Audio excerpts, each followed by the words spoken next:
Hi, I'm Derek Desjardins, and welcome to the Lectory Perilous. Now, today's video is going to be different than my previous video. In my previous video, I focused on content that I thought was important, but your child is unlikely to be exposed to in a public education. Today, I'm going to focus on content that your child is likely to be exposed to, but perhaps because of your child's interests or aptitude, you would like to see this content addressed earlier or in more depth. And today we're going to be focusing specifically on kindergarten content. This video series is going to be called my E&A series for Enrichment and Acceleration. So going deeper, going faster. Now, what is my source material for what is appropriate for a kindergarten student? Well, I'm going to be upfront. I'm a big E.D. Hirsch fan. In fact, this term cultural literacy, I borrowed from E.D. Hirsch. He has a dictionary of cultural literacy, which in my own life I refer to often. But for parents who are helping take charge of their child's education, this is called the core knowledge sequence. And in it, Dr. Hirsch goes through K through 8 education in a variety of subjects, science, social studies, etc., and says these are the things that your child should probably be learning at that grade level. Now, if your child is not learning this, for example, in kindergarten, this is not the fault of your child's kindergarten teacher. The kindergarten teacher teaches the curriculum that she is given. However, again, this is a channel about supplementing. So I'm going to be talking about, I have a whole stack of books here in front of me, so I'm going to be talking about what I think are some good resources. Again, I used E.D. Hirsch as a source for some of the books, not all of them. Books to build on. Now, this is a little bit older. I believe this is 20 or 30 years now. But for all subject matters in different grade levels, Dr. Hirsch recommends good books. Some of them he lists as CC books, which are the outstanding titles that he recommends highly. And I've tried to get a hold of some of those. Let's start with general geography in kindergarten. What should your child be able to do or know in kindergarten? Well, name and identify the 7 continents, probably on a flat map and a globe, as well as the Atlantic and Pacific Oceans and the poles. Now, if you have a precocious youngster, there's no reason why you couldn't also talk about the tropics, prime meridian, etc.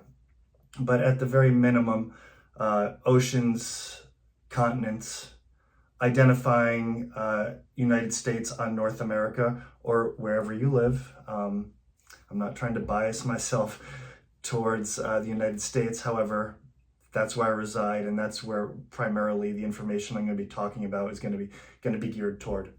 All right, so here's a real nice book, Maps and Globes.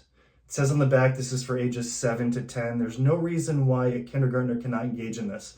And one of the themes you're going to see me talk about is that young students can comprehend the word that is read to them at a much higher level than they can read and process on their own, which is why, as a parent, reading with your child is invaluable. And don't underestimate how much your child will get out of that, even if you're pitching at a slightly higher level than your child could read on his or her own. So Maps and Globes, this is by Harriet Barton, and very nice book, very engaging for young children.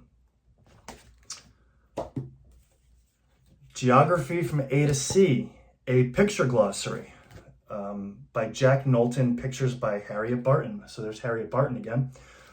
And this is, oh, my mistake, they're both by Jack Knowles and Harriet Barton. The nice thing about this one is it lists various geographic features: lakes, rivers, geysers, Palisade if you want to get even more advanced. But nice first exposure to different geographic features, and you might even pair this up with looking on a map. I see a river in here. Let's find the Mississippi or whatnot. Okay, the new Puffin Children's World Atlas. Now, some of these books are older. I get almost everything used. An introductory atlas for young people, but see, we've got Eastern Europe and different resources and where they can be found. It's a nice introductory atlas. And we have a map of the world in the front with the United States highlighted. This last one was just fortuitous. I was at the library the other day and there was a discount shelf and I bought this for 25 cents. So that's my big find of the summer probably. But this is a real fun book. Maybe a little bit much for a kindergartner, maybe older, but you know what? Kids looking through books and enjoying pictures and getting a first exposure, there's nothing wrong with that. Okay. So it's nice to start introducing your child to maps and globes, atlases. I talked in my last video about how valuable I find historical atlases. Let's talk about content. Now, at this age, it would be interesting for your child to be learning something about North American Indians. The best book that I have found on this topic for this grade level is by Marie and Douglas, I believe that's Gorsline. It is a Random House picture back book. And what I really like about this is there's a little bit of history, but there's also, it goes through a variety of regions. And so here you have the Pueblo Indians. And then over here you have the Algonquian tribes. Now, you can see from the text that you're going to have to read this with your child. But again, I don't think this is anything beyond what a child can handle being read aloud to. In fact, it says in the top, please read to me. Okay, Christopher Columbus. Your kindergartner should be exposed to Christopher Columbus. I know. Controversial figure. However, Christopher Columbus is a colossal figure in world history. And there's no reason that a kindergartner, or let's be honest, an elementary school student for the most part, needs to engage with the controversies of history. My job is not to create activists. My students, I feel, should leave my class at the end of however many years I've had them, not necessarily knowing how I feel on a variety of topics. I try to pitch it down the middle. I try to be as, factually neutral as possible. When we're talking about history, we are going to court controversy.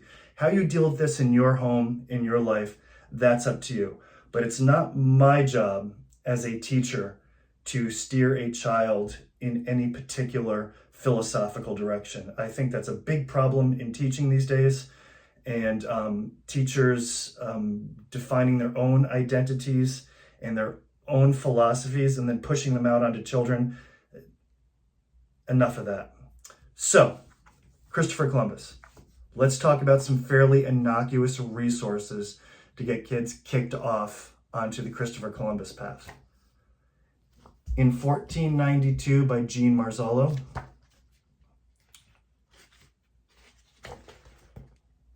Not a lot of text, big colorful pictures.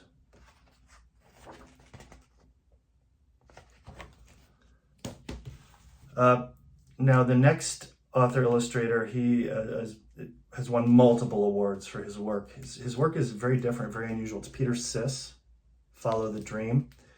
And you'll see when you look inside why I say his work is unusual. He really has these very almost ethereal illustrations without too much text. Peter Siss, Follow the Dream. Okay, that was Christopher Columbus. How about the Pilgrims? Well, I think our schools, we do a nice job of tying the Pilgrims into Thanksgiving. However, later on, when we start talking about where the Pilgrims came from and why they came from there, it's nice to know a little more about their lifestyles. And so these two books, Samuel Eaton's Day and Sarah Morton's Day, these are very cool books. They go through a day in the life of a pilgrim child, and the photos are all taken of actors at living history museums. So these surprised me. I mean, this is not a part of history I myself was ever particularly engaged in, but you know, when I read through these books, I get drawn in. I really enjoyed these a lot. Okay, 4th of July. Now, this is probably the thing that got me kicked off on thinking about this whole aspect of cultural literacy for kids. I was getting a lot of my younger kids, and I was asking them what the birthday of our country is, and they were just not able to make that connection. And they even can't talk about like what is Independence Day, or independent from what does it even mean? So I think kids should be engaging with the 4th of July, and E.D. Hirsch agrees with me. So this is a nice little board book, The Story of America's Birthday. I always love getting these used books because apparently this was owned by an outrageous skater. I can only imagine. This is written by Patricia Pingree, and I think it's funny. The King of England wanted the colonists to pay him money, called it tax. Everything was taxed, even the tea the colonists drank. And so tax is highlighted. But it does a nice job of actually talking about what really were some of the precipitating factors of the War of Independence.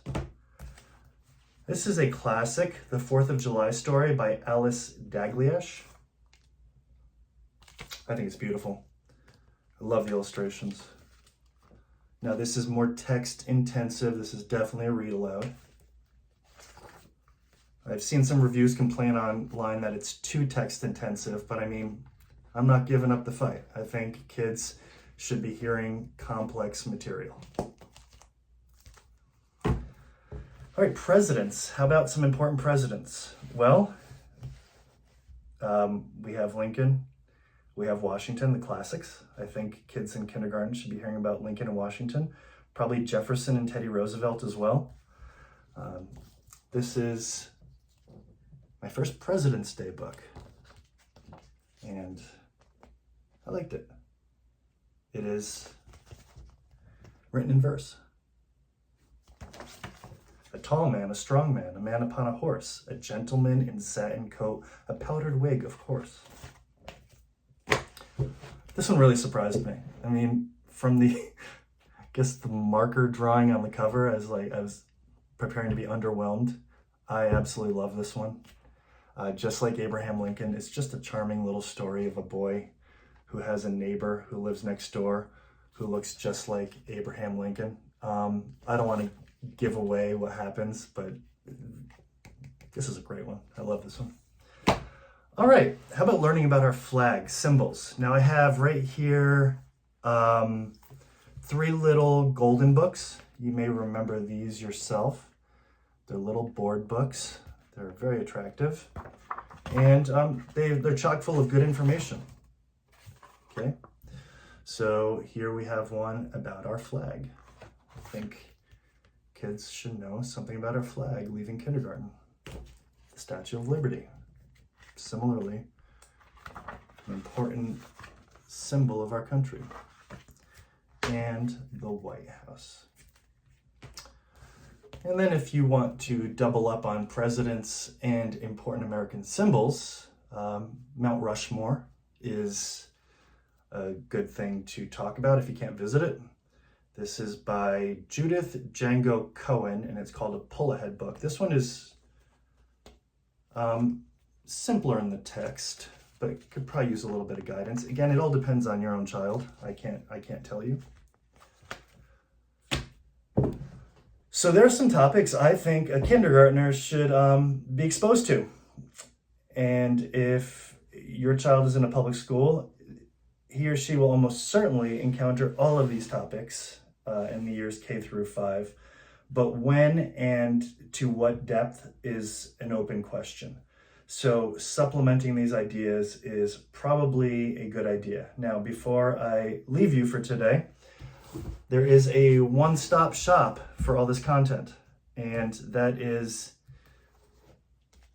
from the Core Knowledge series, What Your Kindergartner Needs to Know. And this is also E.D. Hirsch's project. And in it, it has text of all the things I just talked about.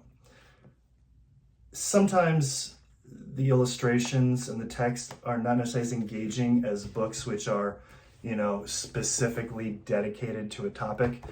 So I don't think this is necessarily bad to structure instruction and use as an additional read aloud. But anyway, make it your own. Dokendo Discator.